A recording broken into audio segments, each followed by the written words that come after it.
Comment faire jouir une femme et la satisfaire?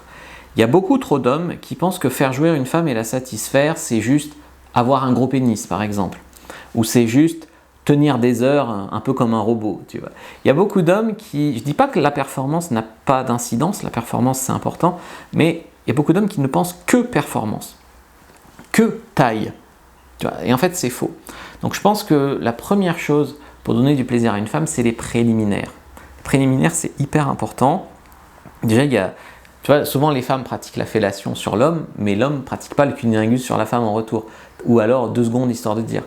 Et très souvent, en fait, une femme va adorer qu'un homme montre son enthousiasme, son désir, lui donne déjà, souvent les femmes sont multi-orgasmiques, elles peuvent enchaîner plusieurs orgasmes, donc lui donne déjà un premier orgasme, ou en tout cas une grande jouissance avec un cunnilingus avant même de la pénétrer. D'ailleurs, vous remarquez que faire ça, en fait, vous pouvez déjà être un bon coup avant même de sortir votre pénis, donc en fait, peu importe la taille, peu importe la couleur, peu importe. Donc tu vois, tu peux déjà être un bon coup même sans utiliser ton pénis. Donc quand on se focalise sur la taille du pénis, c'est pas logique.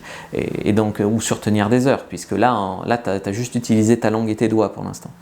Ensuite, pour effectivement la pénétration, c'est cool. Ce qui est bien en fait, c'est de varier. Donc varier les positions, au moins les 3 positions de base qui sont le missionnaire, l'andromaque et la levrette, au moins ces 3 positions-là, les maîtriser, varier le rythme, donc parfois marteau-piqueur on va dire, parfois beaucoup plus doux. En fait, c'est varier les ambiances. Dans chaque position, tu peux faire plusieurs ambiances, c'est-à-dire parfois douceur, tendresse, parfois bestialité, etc.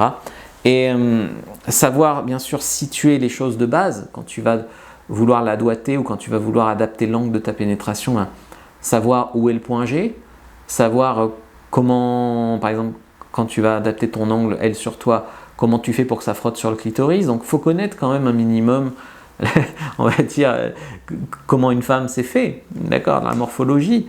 Et donc avec la langue, avec les doigts et aussi avec le cerveau. C'est tellement important pour une femme d'être à l'aise, d'être détendue, de se sentir en sécurité, de ne pas se sentir jugée, voire même de se sentir encouragée à avoir du plaisir, d'accord.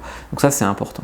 Par exemple, est-ce que tu sais situer aujourd'hui le clitoris, le point G, le point A, le deep spot, le cervix, voilà les points de base, on va dire, pour donner du plaisir. Et puis à des moments plus forts, moins forts, peut-être des pauses, des temps de repos ou pas. Donc tout ça c'est important en fait quand on parle de comment faire jouer une femme et la satisfaire, et c'est vraiment loin des considérations uniquement de minutes ou de centimètres. D'ailleurs, je vous ai fait un livre, une formation complète sur comment être un bon amant, ça s'appelle Le Guide du Bon Coup. D'ailleurs, si vous voulez un avant-goût, vous pouvez prendre, premier lien dans la description de la vidéo, lien en commentaire, épingler votre fiche. C'est une fiche en fait qui vous explique comment être un bon amant, mais c'est voilà, on va dire déjà un début. Puis après, si vous voulez aller plus loin, il y a ma formation e-book et vidéo, Le Guide du Bon Coup sur Fabrice Julien Secret. N'hésitez pas à liker, commenter, partager, je répondrai à toutes les questions avec grand plaisir. Allez regarder une autre vidéo de la chaîne. Abonnez-vous en masse pour m'aider à relancer cette chaîne et moi je vous dis à bientôt et que le Dieu du plaisir soit avec vous.